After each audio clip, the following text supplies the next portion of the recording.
You remember when 31,000 agents of the federal government and troops were sent down to Oxford, Mississippi so that a single black student could enroll in the University of Mississippi, and it was the largest activation of federal resources and personnel of its kind in United States history? You don't. Well, let's talk about that. Fun fact, the University of Mississippi was established for the children of the wealthiest slaveholders in Mississippi. That carried into the Civil War, where they established their own military company, which then merged with the Confederate Army. Then they had their math professor write the Articles of Secession, and his name is literally ridiculous. It's like Lucius Quintus Cincinnatus Lamar II. Don't worry, he became a Supreme Court Justice of the United States, and if you live in somewhere named Lamar, it's probably named after him. Everything pretty much remained the same into the 1870s, where you had the Chancellor of the university and all the faculty say that they would all resign if a black student ever came to the university. And in 1954, Brown versus Board of Education happened at the United States Supreme Court, which said that segregation by race in public education was illegal and unconstitutional. More of a fun fact is that schools didn't really desegregate, especially in the South. Just to take an example from my home state, Prince Edward County, Virginia closed their public schools for 5 years instead of integrating them, and Poquoson, Virginia became an independent city so that they could keep their schools all white and not have to integrate schools from York County. So then the 60s roll around and universities in the South especially are still segregated, including the University of Mississippi, and a lot of black students start to apply to these universities to start to force their desegregation. James Meredith applies to the University of Mississippi and his application is denied,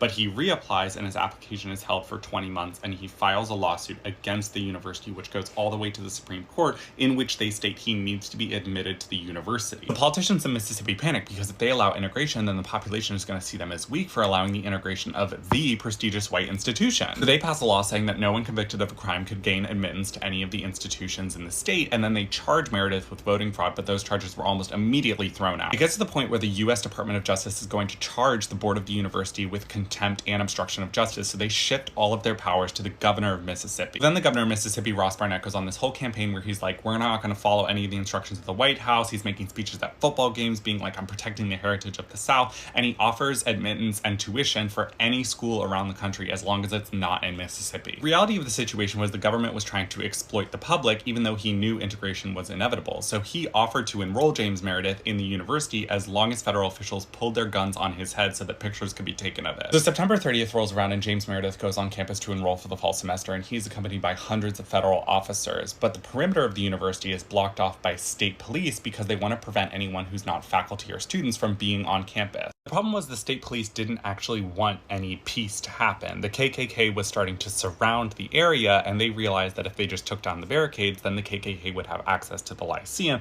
which is where the federal officers had set up camp to protect James Meredith. At this point, JFK thought about bringing in a helicopter to evacuate James Meredith, but he realized that he would probably be assassinated before he could make it to the helicopter, and that the Deputy Attorney General, who was also on the scene, would probably be assassinated as well. Around 7:30 p.m., the state police abandoned their positions around the perimeter of the university, allowing the mob to move towards the Lyceum, where they began to attack journalists and federal officials, shooting over 24 federal officials and murdering 2 journalists execution style. At 10 p.m., JFK invoked the Insurrection Act of 1807, which allowed the military to respond and suppress the riot that was going on. But around 11 p.m., the governor got on the radio saying that we will never surrender and kept encouraging the violence. At 2 a.m., the first major military forces would arrive to quell the riots, and over the next 24 hours, around 20,000 troops would camp on the campus of Ole Miss with a student body of 5,000, outnumbering them at a ratio of 4-to-1. Total mobilization to quell the riot would total 31,000 people, but under RFK, who was the Secretary of State under JFK,